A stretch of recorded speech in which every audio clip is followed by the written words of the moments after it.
На 17 јуни 2018 година во малото село Нивици Псарадес, на брегот на Преспанското езеро од грчка страна, Скопје и Атина го потпишаа договорот од Преспа, со кој се затвори долгогодишниот спор меѓу двете земји и се отвори патот за нови перспективи во билатералните односи.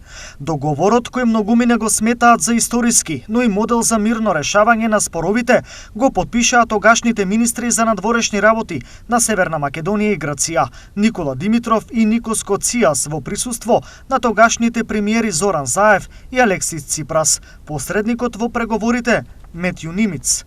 8 месеци по потпишувањето и откако беше ратификуван во нашето собрание и во грчкиот парламент, согласно договореното, Република Македонија се преименуваше во Република Северна Македонија. Државјанството стана македонско државјанин на Република Северна Македонија, а јазикот македонски.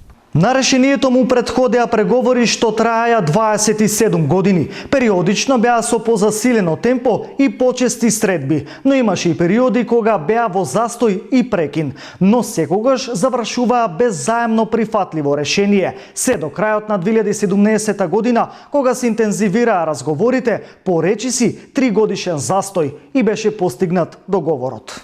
По ова, Северна Македонија стана 30-та членка на НАТО, а грчките воени авиони се одговорни за надгледување на македонскиот воздушен простор. Решението на спорот со името целосно ги нормализираше билатералните политички односи кои влегуа во нормален тек. Согласно овој договор, граѓаните на Македонија до почетокот на 2024 година мораат да ги сменат личните документи во кои ќе пишува дека се македонци, граѓани на Северна Македонија, нешто кое за голем дел од нив е неприфатливо. Освен за нив, за волја на вистината, новото име е неприфатливо и за некои политички субјекти.